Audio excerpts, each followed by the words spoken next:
All right, so is there anything more frustrating than going to a vending machine and swiping your card and hearing the noise and then nothing comes out of the bottom? This morning, I almost...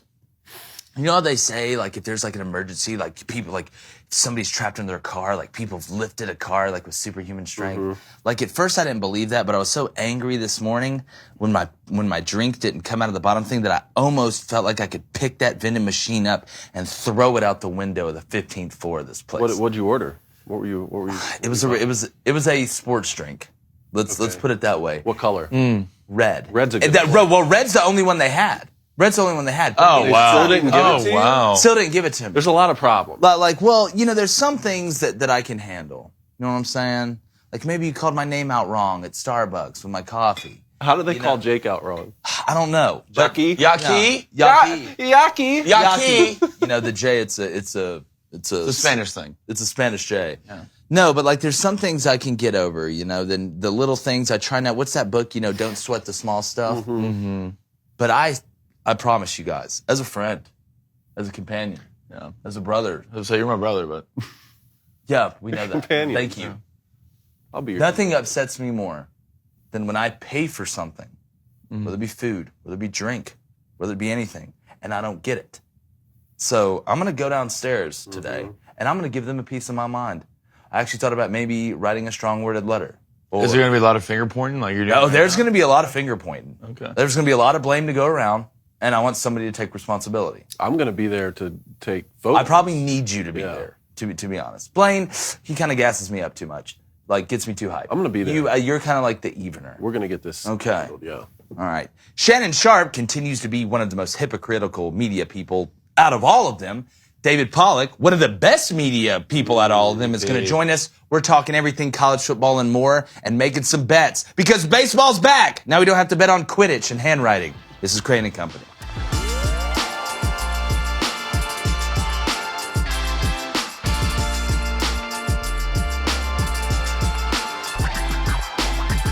Is there anything more frustrating than somebody who accuses someone of something or somebody who is projecting onto other people not to do things, but yet they do it more than anyone? The old rules for thee, but not for me. Is there anything that gets you more upset than somebody that says, do as I say, not as I do?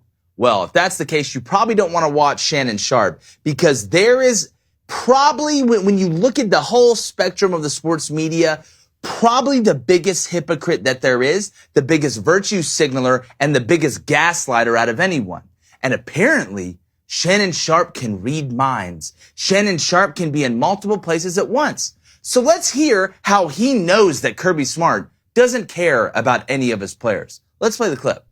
Like what Kirby Smart said, or do you have problems with it? I got a problem with it. Kirby, stop giving a damn like you pretending like you care about what happened to these guys later in life. You got them for 3 to 4 years. That's what you care about. Winning national championship. Now, Kirby Smart didn't have a problem. You say, well, the young guys are coming in and they're making more than the older guys. Kirby Smart, first job as the college head coach, he made $3.75 million.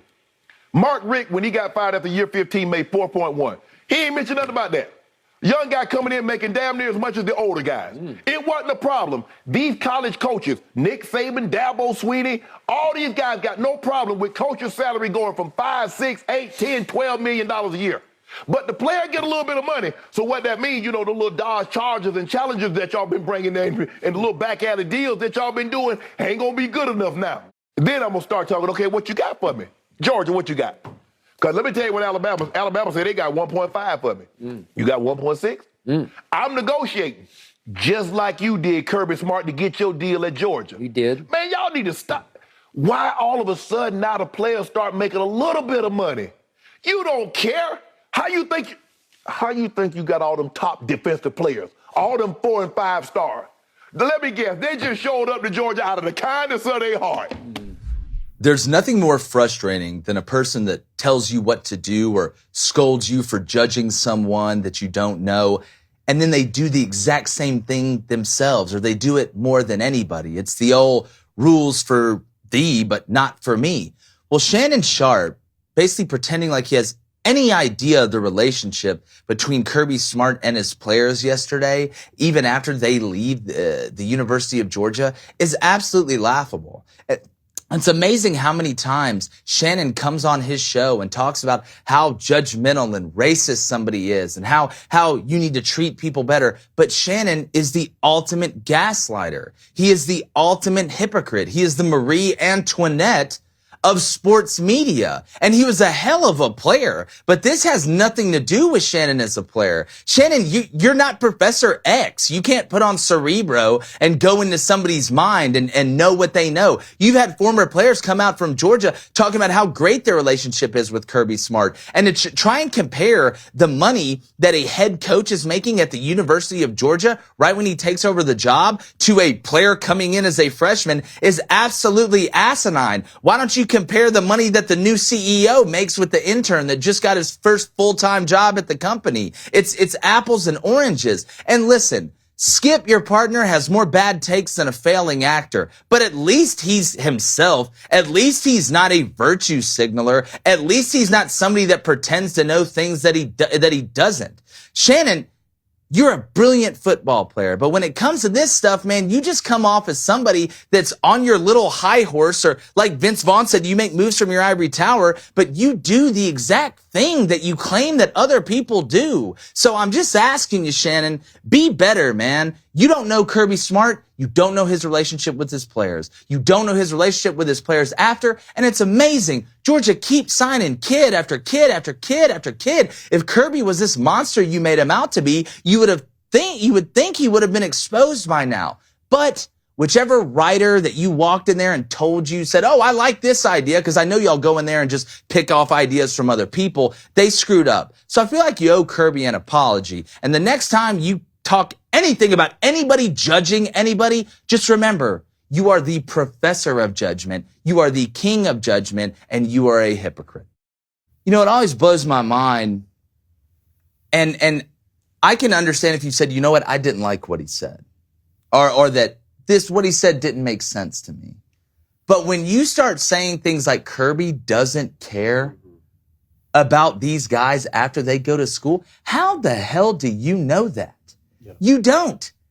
Shannon continues to me to just try and cause so much divisiveness. And if you look, it's always one-sided. I'm telling you, if Kirby Smart wasn't white, Shannon Sharpe would probably be singing his praises. Because Shannon Sharpe's a fake person. He was a real leader on the field. He's a fake leader off of it. How can you possibly know that, David? I don't know Shannon Sharpe personally, but it seems to me that he is a resentful and hateful person. You know, so I'm not even going to spend too much time talking about him. But the arguments that he makes as it relates to college football are what I find the most interesting, and I don't disagree on a lot of points. Look, all of us want to be compensated in exchange for skill sets that we have, no matter what age you are. But as it relates to college athletics, I mean, if you open yourself up to all of the positive aspects of the free market, then get ready to open yourself up to the negative aspects of the free market, such as being fired, essentially. You know, so if you thought college athletics was a business before, just wait now. Just wait until you recruit a 5-star recruit who ends up being a 1-star player. How long do you think they're going to be on campus? They get all this big money NIL deal, they're going to be fired. And this isn't hypothetical for me, right? Because when I was at Michigan, I used to stay up nights wondering, should I transfer? You know, like, where should I go? Should I leave the University of Michigan? You know, what's my future going to be here when a new coach and Rich Rodriguez came in with an entirely new system, and I knew that I didn't have a chance to be the starting quarterback at that university anymore? Like, they could have gotten rid of me if I was an employee, which is essentially what these players are going to be. And just keep in mind that for all of those 5-stars who come in, a lot of them will have success. Some of them will, you know, not live up to that recruiting ranking, but only 1% of these guys are going to go play in the National Football League. So you have 99% who do need to value in education. Now, all 100% of people who come into college athletics think they're going pro. You know, oh, for sure. I was Family set to play too. Professional football. You were set to play professional baseball. That's not always how it works out, right? So when you start looking down on the education side of things, and it's not just in education. Think about this. If you're getting paid, and Shannon did point this out, at least when he was talking about tax attorney, if you're going to be getting paid money, You have to deal with all of the aspects of tax attorneys and having an accountant and, is the school going to provide everything for you moving forward? These are things that we haven't even considered before we open this genie out of the bottle here. No, that's exactly right. And again, argue the merits of the point. Let's talk about that. But don't pretend that going after somebody's relationship with their players or going after the intent behind what they're doing when you don't know is just petty. It's just petty. How can you possibly know that? I didn't really expect that from Shannon Sharpe to go after Kirby Smart. And I love to see all the players that came out for Kirby Smart. Yeah. Kobe Dean came out and said, I went out of the Georgia from the kindness of my heart. The relationships, and I guarantee Shannon Sharpe has coaches in his life that he still talks to today from way back then. From way back then. And I know that you go back in college football, that money's been under the tables and deals have been made, but the relationships you make, and especially with Kirby Smart, like I saw George Pickens talk about it. I still see Nick Chubb talk about it. These are forever relationships. And how can you sit there and act like you put Cerebro on and you're sitting in those rooms with the guys that they don't talk anymore is beyond me. And it's a little kid move. And it just makes you look bad from top to bottom. Is college turning into a business? Yeah. Is it free agency? Yeah. But sometimes with money still comes relationships that are past that. And even if you came into Georgia and were making more than Mark Richt, like these guys in football, it's a lot different from getting hired to a coaching job to sweating your ass off every day at 6 a.m. for workouts and going to class and these older guys and what you put on the team, because you can't pay for leadership. I promise you that. You can't pay for that. Whatever this goes to, and this NIL is starting to turn into something that is extremely dangerous, I guarantee it won't change the relationship that a player has with a coach that gone through the grind in the system for years. Yeah, part of me thinks that Shannon didn't come up with this because a lot of these guys go in these rooms and they have 15 writers and they're like, all right, give me your opinion. Then they pick the best opinion. I think Shannon picked the wrong opinion, to be honest with you, because there's no way in my mind that I think Shannon Sharpe, unless he's an X-Men and we don't know, like we were saying, I can't figure out. But I'll tell you a guy who might actually be an X-Men, Cone. And this was one of our favorite conversations, and he had a little bit to say about Will Levis and Spencer Rattler. That's former Georgia All-American standout defensive end David Pollack. This is a heck of an interview if you're a football junkie. All right, everybody, very excited to bring in one of our favorite guests, a guy that we love to talk to all times of year, especially this time of year. Loved playing in the Pollack Foundation golf tournament as well. Appreciate that. Heck of an event, man, what you guys got going is unbelievable. ESPN's David Pollack, SEC Network, same thing. DP, it's always good to see you. Appreciate it, brothers. Appreciate it. Let's do it. Let's get right into this. Let's Me and you were talking a little bit yesterday. We put out our quarterback list. You know, I disagree with some of the Spencer Rattler stuff, a few of your colleagues that put out, but... So I had to disagree with yours a little bit. You had to disagree with mine a little bit. So talk to me a little about Will Levis. I think Will Levis is the shiny toy that everybody loves, like big, strong, athletic. So we immediately go, some people, Josh Allen, and do that, that crossover because of the body type. My comp for Will Levis is Blake Bortles. Okay. Very, very Blake Bortles-esque. He doesn't get it yet. He doesn't understand how to read the field. He doesn't understand how to check the football down. Like his eyes come down. He's a runner. He's tough as nails. Yeah. Love him, but he hasn't made that leap yet. That you put him in the next conversation as being in the top 5 in the SEC for me. So you got to see him make that jump here, really from a mental standpoint. And if he does, bro, he's got the skills. The skills there, 100%. But I think we all point to Josh Allen now. Like, Josh Allen is a rarity. Josh Allen's a unicorn. For sure. People don't all of a sudden get better and find accuracy. And Josh Allen's still not the most accurate, but what he can do from a physical standpoint is silly. So I understand why the love for Levis, but, the offensive line is going to be a work in progress. It will be. You lost your offensive line coach to Alabama. I just think that we're a little premature. I see the, first quarterback taken. I don't know if he'll get to that point. Yeah, I would be shocked if he was the first quarterback taken. I see the potential. I had him at 5. What Mark Stoops has done there, and me and you talked about this before on the show, the identity that Kentucky has, losing your O-line coach to Alabama, and that was an ugly departure if you kind of remember how it went down. I do think it's a huge loss, but I think Stoops is so ingrained, and they built that thing from the inside out. I'm interested to see it. What worries me more, honestly, DP, is losing Wan'Dale Robinson. Because if you look, Wan'Dale bailed him out a lot down the field, and we all know, and I'll tell Cone this, and I love him, that offensive coordinators and quarterbacks are the greediest people on the planet. I'll continue to say it, so I'm with you on the check down and the intermediate game. But another quarterback that again, that I have to see it to believe it. And there's a ton of hype. And I love Shane and what he's doing at South Carolina. So much juice, bro. He's so much juice. That dude should him. be sponsored by Welch's. But like, when I look at Spencer Rattler, I watched him quit. I watched him quit last year. Basically, I watched him against Texas. Whenever it was going bad for Spencer Rattler, it never got good again. There was no comeback. I go back and watch the D1 thing coming out of high school. I'll be honest, I couldn't have stand it. We'd have had problems at my high school if he'd have acted like he'd have acted on that. So the maturity thing scares me as well. I just don't know, and Blaine made a good point, how you expect a guy, and you can say what you want about Lincoln Riley, but he knows what to do with quarterbacks and his offensive system translates, how a guy goes from there to South Carolina and all of a sudden it's just rainbows and Lucky Charms and everybody's holding hands and singing. I don't see it. Had guys yesterday say he's at number 2, at number 3 in the SEC. I mean, I feel like I'm taking crazy pills. Let me ask you a question. How many times have you seen people come in and elevate their teammates?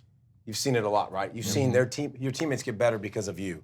Like, he was driving a Ferrari at Oklahoma. Yeah. He had dudes all over the place, and he didn't elevate his game. So now you're telling me you're going to go from there to South Carolina, where you ain't driving the same car. I love Shane Beaner. And it's not Shane's fault. It's what he inherited. But you're talking about you're not driving that at all. So now you're telling me a guy that has, questionable leadership. Like, we haven't seen him lead guys. Now you're going to have to show it to me at South Carolina with less talent around you, less help around you. I'm going to have to see it. In the SEC, too. I'm going to have to see it to believe it. I think he's got insane talent. He does. I think he has really good talent. I don't think he sees the field great. I don't think he does it. Now, listen, Lincoln's offense is different, too, but he didn't check the football down. Like, he could do that so much more and have more success. He didn't push the ball down the field great. Yeah. Like, it wasn't – when Caleb Williams came in Texas, you were like, ooh. Yeah. Like, all of a sudden, he's taking shots, making plays like crazy, and there was such a big difference. So you're telling me you're going with less help to a smaller school or to a school that has less talent in a harder league? Man, I think you're asking a lot out of him. I do, and he's got to stop looking at the rush. Go back and look at the tape, especially the Texas game. The dude's staring at the rush. Well, let's stay on quarterbacks for a minute. You know Max Johnson better than any of us, right? Now, I had him in my top 5 for SEC quarterbacks. He showed flashes of brilliance last year, despite being in a toxic LSU environment. Now he's going to go to Texas A&M. He has to win the job against Haynes King and some other ones, but when I see a kid like that, son of a former professional, Super Bowl winner, under Jimbo Fisher's tutelage, I mean, can he be a star at Texas A&M? I think he can, and I think he can really help them take the next step, because you saw, like when they beat Bama, like, it wasn't ridiculous, insane quarterback play, but it was really good and made plays when you need it. Go watch the UCLA game. Go watch some of those games where that dude will take a hit to the grill to deliver a strike. Like, now, listen, the atmosphere in LSU was atrocious. It was really awful, and what he was asked to do wasn't really – I think they didn't use him as good as they could have, but I trust Max. I trust his brain. I trust his toughness. He's a lefty, but he also has great mobility. He has really good mobility. He can make plays with his feet, extend plays. So I think Max Johnson has a chance this year. I think Max Johnson's underrated. I think Stetson Bennett's underrated. Now, some people's lists are better than others, but you had Stetson Bennett in the top 5. But I was talking to Greg McElroy just before I came in here. He had Stetson Bennett number 2 in the SEC. See, that doesn't shock me. I've been behind Stetson. I had Stetson at 6. But this year, you look offensively at Georgia, they have a lot more weapons. I mean, the tight end room, we could write a Harry Potter book. Is it the best? Okay, here's a question. Is it the best tight end room in the history of college football? The best I've ever seen. Name a better one. Good. Miami. Shockey, Kellen Winslow Jr., and you had one other one I can't think of If now. Darnell Washington ends up being as effective as what I think he can be year 2 in there, you add him with Brock and then Arik. Arik's really the wild card to me. If he can keep it together off the field, that's why being at a place like Georgia, when you're at LSU and it's kind of the structure's a little bit different, the way they were doing things. At Georgia, you know as well as I do, that is a tight ship. If you pulled any of the stuff that he pulled, he'd have been gone already and they wouldn't have ever talked to him again. So I'm interested to see it, but from a potential standpoint. Because I'm going to be honest with you. Stupid. Brock Bowers the best tight end I've seen in a long time. He's good. And he was a freshman last year. I remember talking to coaches last year before the season. I was like, all right, who's game 1? Like, you're going against Clemson, Venables, great defense. Who we featuring? Like, who's your guy? And they're like, Bowers. I was like, who's that? The freshman kid? The kid from Napa? The kid from Cali? Like, he was like, dude, he comes in every day and grinds. Works so flipping hard. Dependable. He said, but he played tailback in high school. That's what I was going to say. And you could see when he's got the ball in his hands, he's really good with it. So his change of direction's nuts. Really good. Well, I mean, but But you know how that works. Like, he's a light-skinned dude. Yeah. You look at him, you're like, oh, he's not going to be that fast. But like Tech, he catches that ball and splits the seam, and he's hitting 20 miles an hour on the GPS. You know, like he is. But he works so hard, blocks so good. But Gilbert, like, I mean, unbelievable. Like what he could possibly become. And just think about when you play against a team like that. You want to go nickel? We'll smash you in the face. Mm-hmm. Like. You want to stay base? All right, There's no answer. We're going to spread you out. We're going to throw wide receiver screens like they do, tight end screens, and we're going to block those smaller guys on the perimeter with our huge guys. We can put Bowers as a receiver. Gilbert can play wide receiver. Like, it's going to be a nightmare. Stetson's going to have a great year. And Stetson had 27 TDs and 5 interceptions or something similar to that line. And he didn't play the whole year. He wasn't the guy the whole year. I think he's 36. I think he has 3 kids and a family. Oh, for sure does. I'm surprised he's not playing at BYU. He's been in college for this many years. Like he knows what to do, how to do it. So he's going to have a great year too. It's going to be so interesting. And Georgia, Kirby continues to just load and load and load. Is there any team in the East right now, if you're Georgia, what second-tier team are you somewhat worried about? Is it more Tennessee? Is it Kentucky? South Carolina? No mention of Florida? No. Not buying Florida at all? I don't think there is a team. Listen, here's the thing. Nick has done it for so many years, stacked so many recruiting classes on top of each other. Like, now Kirby's done that. Like, he's done that for years and years and years now, and I don't think that right now anybody's going to catch him. Now he's got a quarterback. Now, listen, I'll be interested to see, will he let it rip? Like, will you let your offense eat? Because this offense is going to double their output. This defense is going to give up double the amount of points they did a year ago. And by the way, still going to be top 30 in college football. Still really still good. going to be really good, but that was all-time good, 5 first-round picks, stupid, silly good. So, I mean, I think this offense has a potential to be great, and if he'll let it rip, it'll be fun to watch. But I think the talent gap is still so big between them. The depth is still big. Yeah. They didn't use the transfer portal this year, which was kind of surprising to me. I thought they would maybe go get a few holes, maybe go get a defensive lineman, fix some spots. Kind of like Bama did. Went and got the Van DOT, went and got Eli Ricks from LSU. What Bama just did? Like, they stack classes on top of classes, and then they go get a receiver from Louisville. Let me go get a really good speedster. Let me get George's. Jermaine Burton. You come over here. Let me go get Gibbs from Georgia Tech. Let me go get Van DO line. I mean, it's silly what they did this offseason. And I think you actually said it on the show. Bama doesn't sign kids; they draft them, and that's what you're seeing. It's funny that defensive question.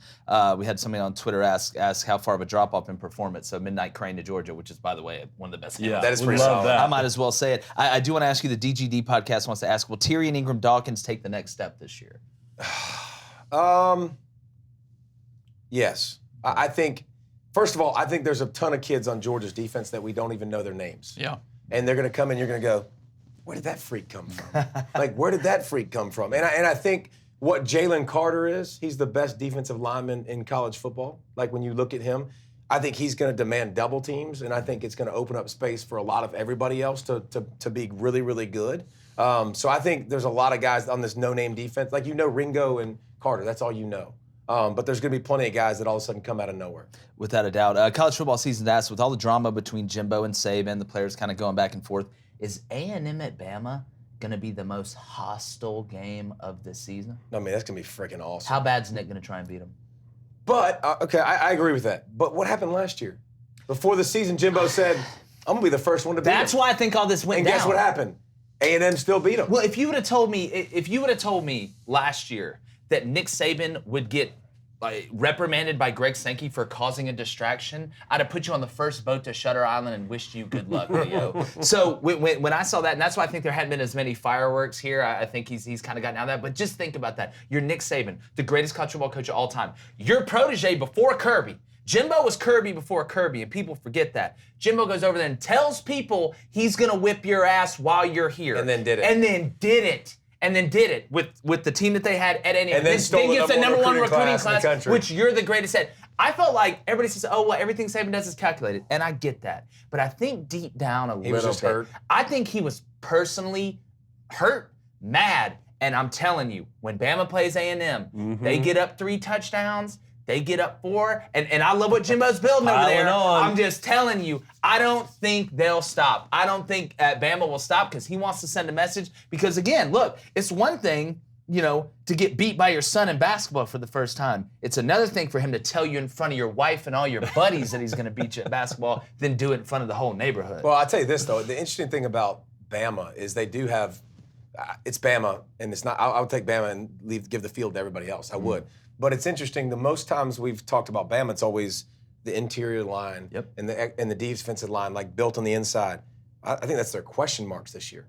Like I don't know that I'm not as sold on this offensive defensive lines. Like this isn't a unit that's just going to go out and punk everybody.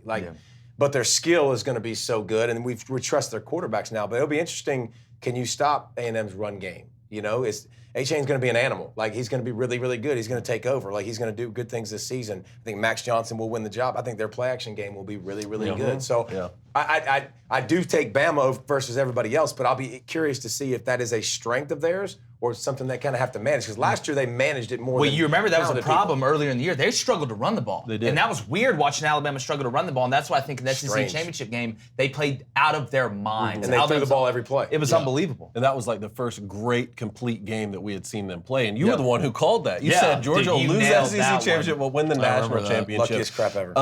Look, while preparation meets opportunity. While we're on Alabama, let me ask you about Will Anderson. Clearly as good as it gets at that position. You know that as someone who played on the interior line there. The only time we've seen a defensive player win the Heisman Trophy was when Charles Woodson was able to contribute on special teams. And as a receiver. Yeah. And as a receiver, I think exactly. 500 yards receiving, something like that. Exactly. So are we going to see a defensive player win a Heisman Trophy? No, I did first take this morning, and I'm doing it with Mad Dog, and he's a voter. And he was like, you don't vote defensive players. See, like, and that's, you should take your vote away. Take your vote away. I get it, and I said the same thing, and I was upset that it sounded more like an older man that was a little ornery, like, right? Like, it drove me nuts because it's the most outstanding player. On your ballot, it says the most outstanding player, but people go now to, and what he said was, okay, well, if you took Bryce Young off of Bama, then what would they be? And I was like, well, okay, let's ask the question the year before that. If I took Mac Jones off of Bama, what happened? Bryce Young comes in, he's okay. Yeah. He did pretty well, right? Like, it's the best player. The best player in the country last year was Will Anderson. By the way, number 1 pick, number 2 pick, number 5 pick. Yep. Last year, Walker, Hutchinson, Thibodeau. It's amazing, right? You know what? You know what? Will Anderson had more pressures than all 3 combined. Yeah. Combined. Well, like, that's how dominant he's the most dominant player in college football. Like, and even I didn't think I could love him any more than I did because everything I've heard about him. But how about when he at SEC Media Days the other day? What did you think about? Would you possibly sit out? He was like, ha! Yeah. I love ball. Dude. Like that would feed. Like you hear, I've heard stories about him crying before games of how excited he is. Dude, like he loves flipping football. He was number 1 on my ballot last year. I thought he was the best football player in college football. Wow. So I don't know if it'll change this year because he's going to have to prove it in a new year. But I can't say enough good things about him. I mean, he plays the game like you want to be played. Run, pass. Yeah. I mean, great intelligence. Teammate. Great teammate. He's a perfect football player. He's unreal. He's unreal. And what I told Mad Dog, okay, well, let me tell you about Jake Coker. Let me tell you about Blake Sims. There's a lot of teams that won national championships. You take the quarterback off, that they're still going to win the national championship. Well, so and I hate that line of thinking. They got another quarterback that they could plug in that's going to do well now too. I mean, Bama's a machine. That's exactly what it is. It just absolutely blows my mind. I do want to ask you one more. We're here with David Pollack. Obviously enjoyed talking with him. The national landscape of college football. You're not that much older than me. Me and you're somewhat close to the same age. Are you worried about the direction that college football is going, or is this something that's simple? Because the on-the-field product's going to be great. I'm not talking about on-the-field product. But to me, what separates college from pro, and you played both, is that somewhat more local feel, that somewhat kind of togetherness because your hometowns are Auburn and Athens, and it's not Detroit and Philly and all this other stuff. So what do you think about that? I think the get off my lawn in me, the older guy in me says, I don't want it to change. I don't want to get, I like it how it was, but it's not going anywhere. I mean, college football, and here's what you just talked about. What people don't realize when they're where I'm from or from the South is it's a family affair. It is. Like we all go to games, and my grandfather and my grandson go to games, and my dad, like, all of this all works together. Like this is passed down from generation to generation. So as much as name, image, and likeness has changed things, and people was like, oh, I don't. If they pay players, I'm not watching. Yeah, you are. You're gonna watch. You're gonna watch. You ain't got shiznick to do on a Saturday. That's exactly right. So you're gonna be watching regardless. But like the game runs so deep, it's so much fun. The name, image, and likeness is screwed up. It sucks because it should be mandated better. To me, I don't understand. Name, image, likeness. How do you capitalize on that? Okay, that means you've done something in college to prove that, to earn that. Not I paid you to come on campus for your name, image, and likeness. So I think I think that part needs to be switched. I don't like that. The transfer portal, like, let's get real. I need an entry point and I need an exit point. When I went 45 minutes down the freaking road. I went to Athens from Snellville, okay? It ain't far. I wanted to leave my freshman year. I didn't. I was homesick. It was different. My coaches like got in my crap, and I didn't like it. Like, we got to make these kids stay on campus for a year. Thank you. We got to let them have I stay through the season. After the season, now you can leave the transfer portal. If you want to go, after you've tried it, you learn where everything's at on school, you learn what coaches expect from you, you learn how they demand of you, learn how the weight room works, boom, you can leave, okay? After spring, I realize I'm not the guy, like, you can leave. But when the season starts, that thing needs to be closed. I don't need to be recruiting my guys during the year. I don't know. I would lose my mind. Houston Nutt came on here last year, well, before we came up to the Daily Wire and told us the story. We asked him about the transfer portal. He said, I'd have this happen every year when I was at Arkansas or wherever I was. Kids would come in. Before we'd even get into their freshman spring, they say, Coach, I want to leave. He said, Houston Nutt would tell him, listen, I'll make a deal with you. You stay through spring. When you get done with spring, if you still feel the same way, you come in here, I'll grant you release. He said 99.9% of the time, those kids never walk back into his office. Exactly. And I think, again, the NIL, when you release something without any guardrails and you're building the parachute on the way down, that's where I think the problem is. And seeing it mixed with the transfer portal, the Jordan Addison stuff, that's true free agency. You can call it whatever you want, but that's a proven commodity on the field that you're paying for. That's not the draft where you're drafting rookies. That's not high school where you're signing kids, because the market's going to bear itself out on these high school kids. Once some of them go bust, you're going to see it kind of bear itself out. But when you're paying kids to leave one school to go to another school, if I was Pat Narduzzi, I'd have called Lincoln too. That's a no-no for me, and I think that part of the game worries me, because that is true free agency. Well, how about we also make public these deals? Because here's the thing. Now I know what market value is. That's exactly right. Now I know what fair is. Like, you're getting X, okay, well, that makes sense. This is what it's worth. Like, when we don't know, and here's the thing, like, these players need representation, because I'll be the first to tell you, like, when I first started in my career, I just listened to my agent and I just signed crap. I didn't pay attention to it. I didn't look at it. Well, now you got these kids that are getting handled by a lot of times people in high school that have something to benefit. Like, they're getting screwed. They are. So they're getting taken advantage of. And listen, we hear all these numbers, big numbers about so-and-so's making X, Y, and Z.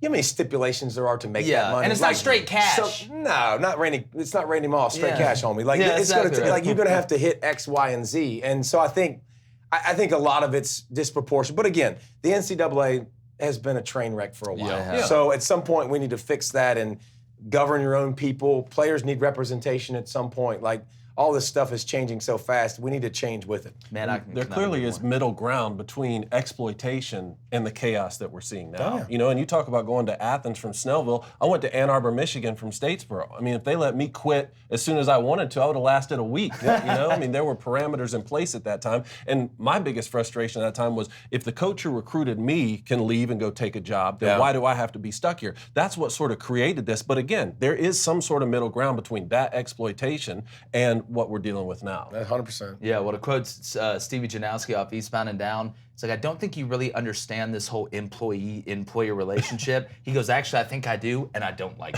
it. Fair enough. No. How do you quote so much crap? I don't know. It's a disorder. I don't watch enough. Like, I can only focus on sports. I got a photographic in my world. memory. Like, it's my cross to bear. It's good and it's bad. Like, I can remember every phone number I've ever had, every girlfriend's phone number, every address. That could be bad. It could be. No, that's not soon to be wife. You know what? Cut this. Cut this. But no, I got them all, man. That's exactly right. But no, man, it's always an honor to talk to you, brother. You know how much respect we have for you. Appreciate it, brother. And I'm sure we're going to get together before the season. Keep killing it, my friend. Thank you, guys. All right. Make sure you subscribe. All right, always appreciate DP coming on, one of the best in the business. And, Cone, we've had Pollack on, 3 or 4 times. But talking about a guy that calls it like he sees it, that's one of the reasons we talk about it all the time.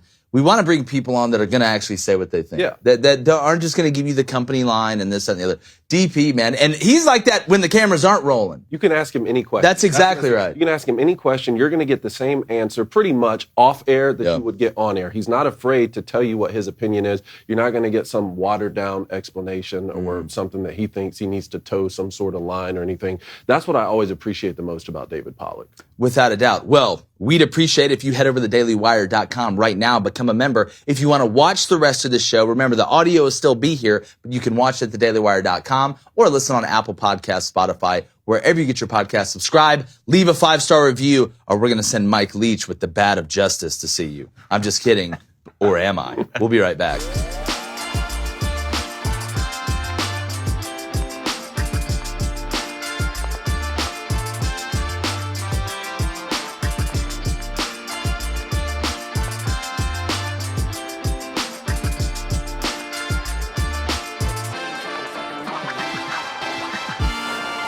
All right, everybody, welcome back. Cone, is it time to go rapid fire? Or do you want to go mailbag? Pew, pew, pew, pew, pew. Well, hold on, guys. Pew, pew, pew. Pew, pew. Okay, thank you. There it is. Welcome. I felt like I did well on that. There was was a little something- too quick, but I'm You're still proud of working you. on your clap. So, You were a little more Josh Heupel. I'm a little more, Sam Hartman and Wake Forest. Well, I I'm picked reading. Wake Forest to win I'm reading. to win in the ACC.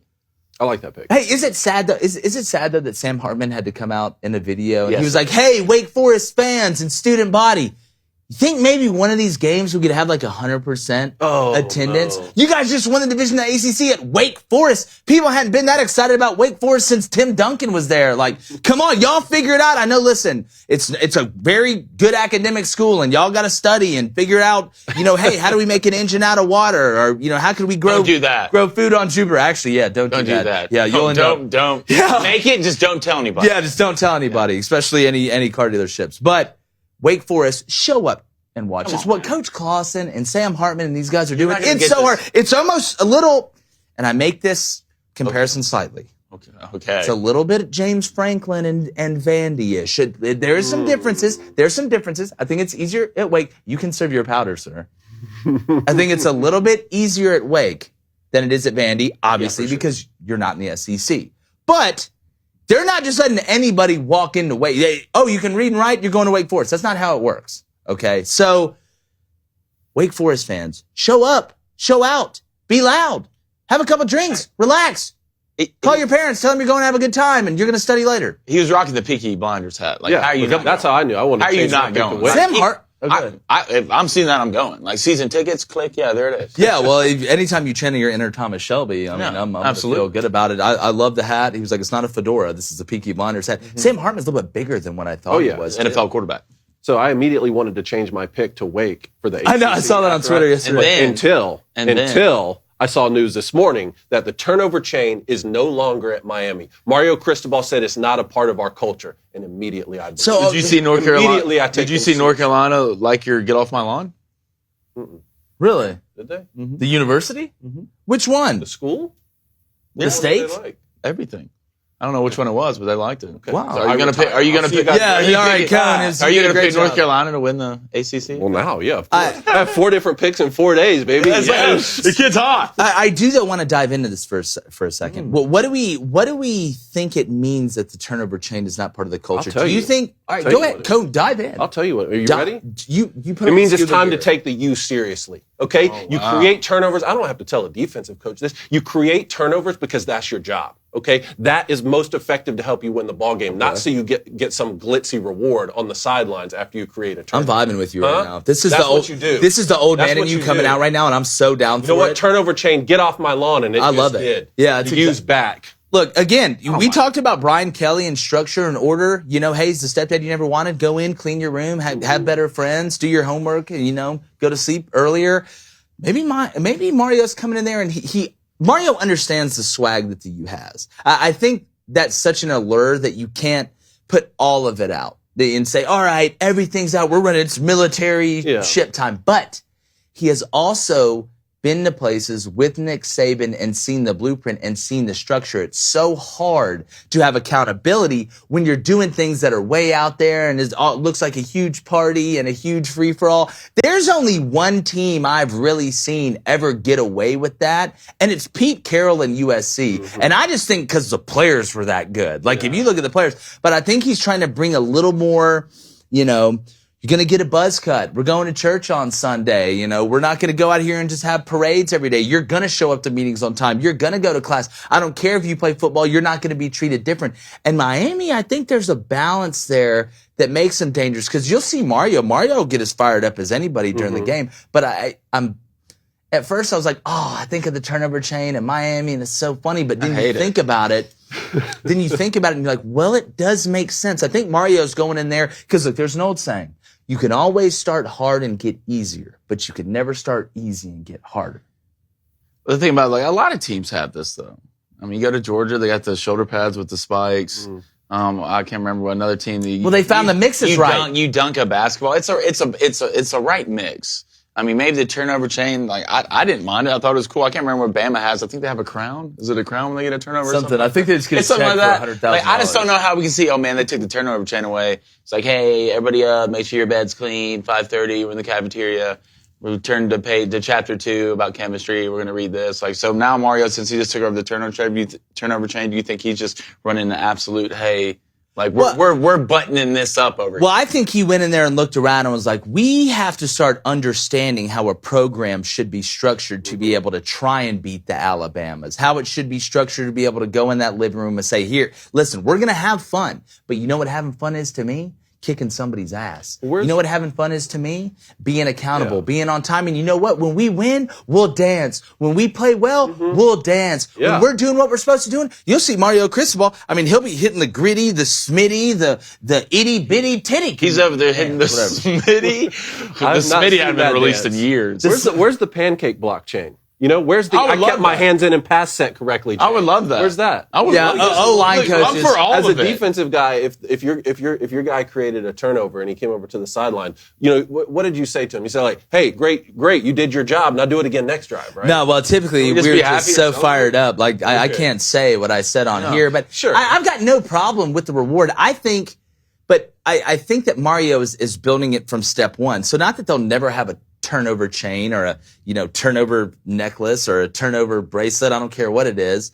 But I think he wants to make sure they take care of the ABCs before they get into the other part of it. I think he wants them to say, if you do this, then we can have fun. Yeah, because that's how Kirby does it. That's how Nick does it. That's how Dabo does it. So when you kind of look at the grand scheme of things, it makes sense. I think every player needs to be able to read their ABCs. I agree. Yeah, you can't get to the elemental P's unless you know what I mean. There's levels. Well, and we all know if you get to QRS. Welcome to Cuba. Speaking of 4 letters that go together, there was something on last night. Our fans were asking us about something about the ESPYs.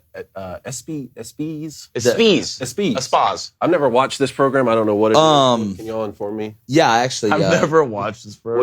What is the ESPYs? Was talking about this on social media. So they gave an award. I think it was Breakout Athlete of the Year. Breakthrough Athlete of the Year. Eileen Gu. Breakthrough Trader of the Year. Eileen Gu, who grew up in San Francisco, goes to Stanford, but renounced her U.S.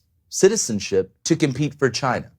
You know, the oppressive regime, the Communist Party, the slave labor camps, concentration camps, whatever you want to call them. I think we need to go ahead and start viewing ESPN honestly as a Chinese network. Yeah. As a network of sure. the CCP. Yep.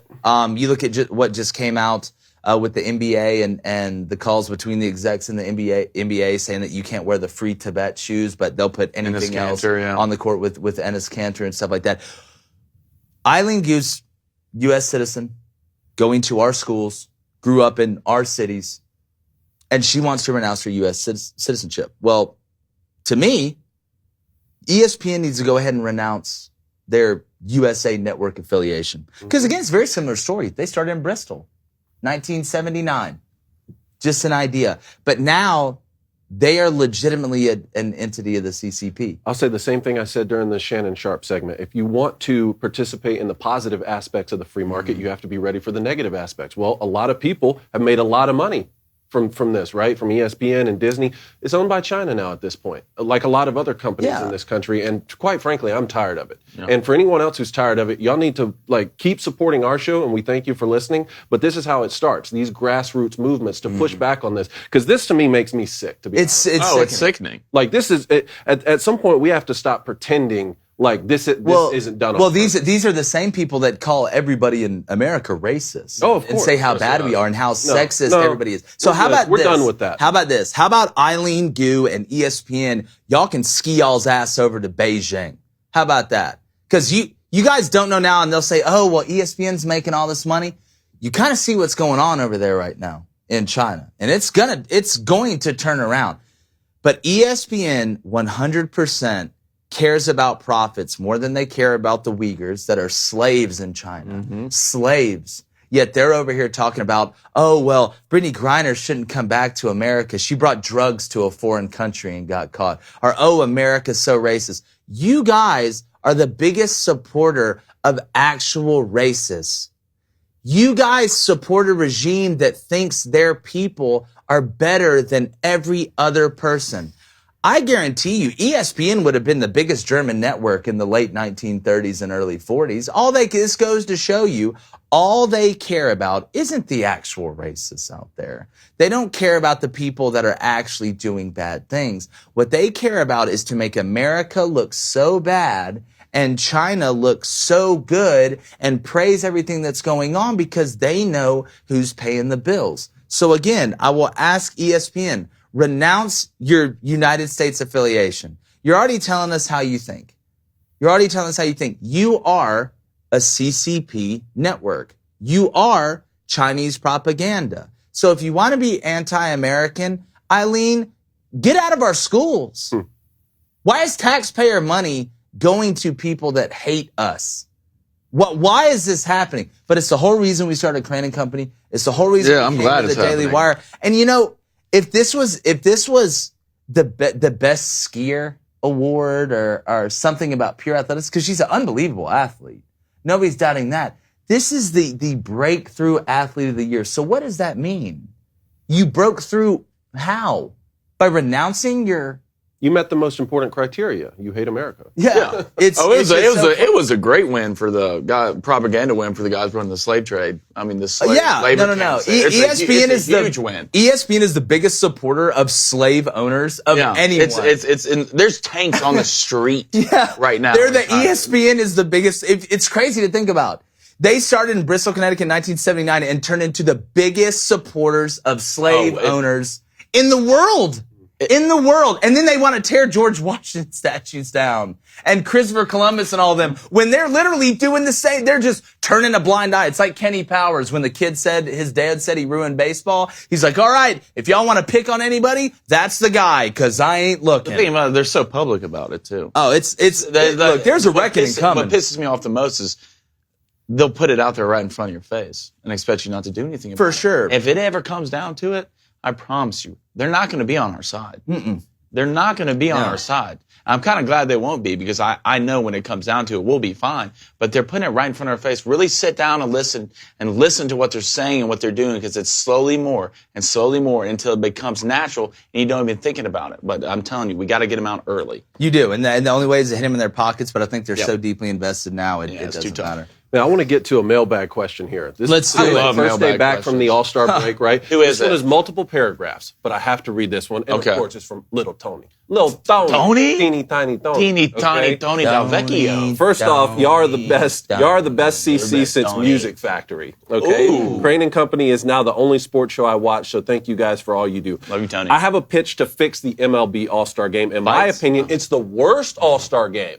That's saying a lot. Okay, first of all, it's incredibly difficult even for the best hitters to get hits off the best pitchers in the MLB. Add in the fact they don't get to see those pitchers for more than one at bat during the game. You get less offensive fireworks than the Iowa-Wisconsin football game. But you don't get a normal thrill of a rubber match because you have too many different pitchers, so no pitcher has a gem at stake. It's exciting to watch a guy pitch 8 innings of a shutout ball game, but it isn't exactly exciting to watch 10 guys pitch 0.2 innings apiece for a shutout. So here's my idea. On Monday, have the home run derby.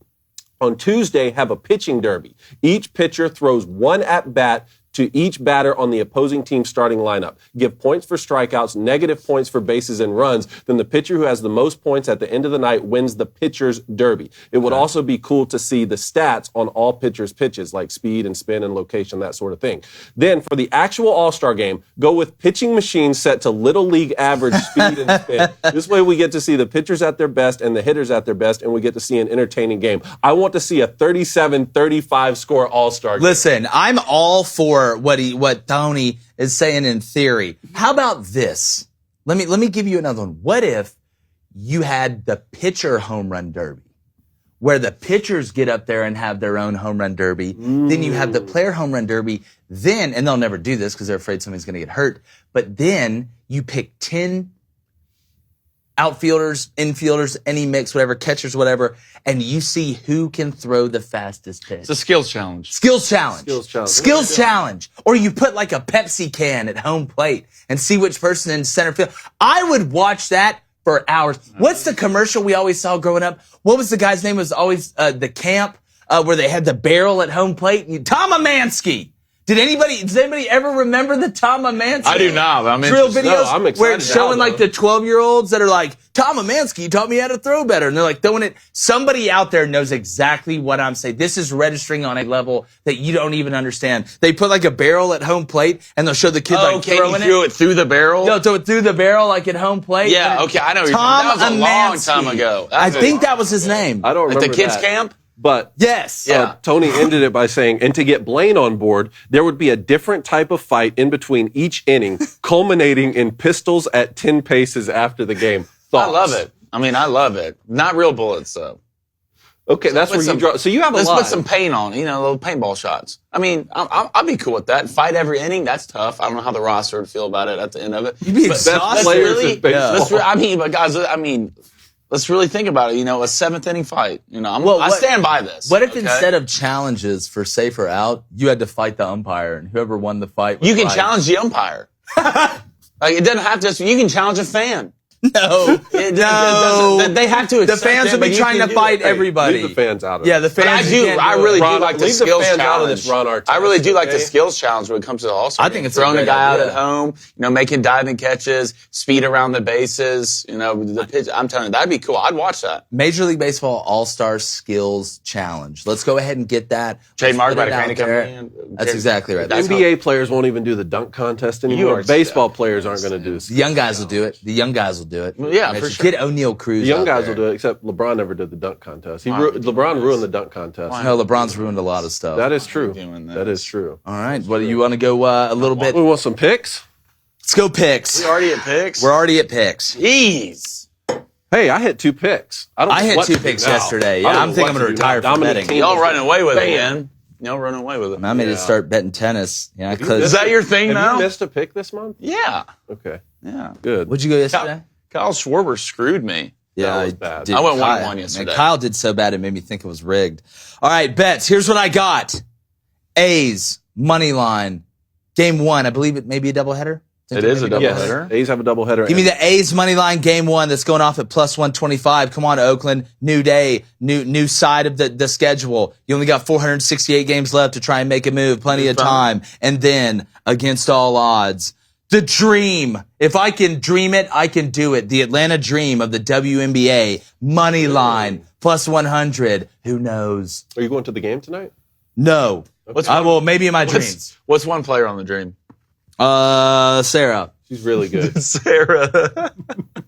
Sarah's really good. No, she's good. She's solid. Yeah. Dude. Yeah. Okay, I want Matteo Berrettini to win in straight sets today. We're Who talking the hell is Will you that? say that name again? Matteo Berrettini. Can you do this while you do Matteo it? Berrettini to win in straight Antonio sets. I'm Margaretti. telling you. Okay? Berrettini. 2-0 win at minus 155, and then the Giants in the first 5 plus a half run. I want The plus a half Gigantes. run in the first 5 at minus 140. Okay, love it. Nerfy gang, boys. Back in Back to it. Give me A's Tigers first game.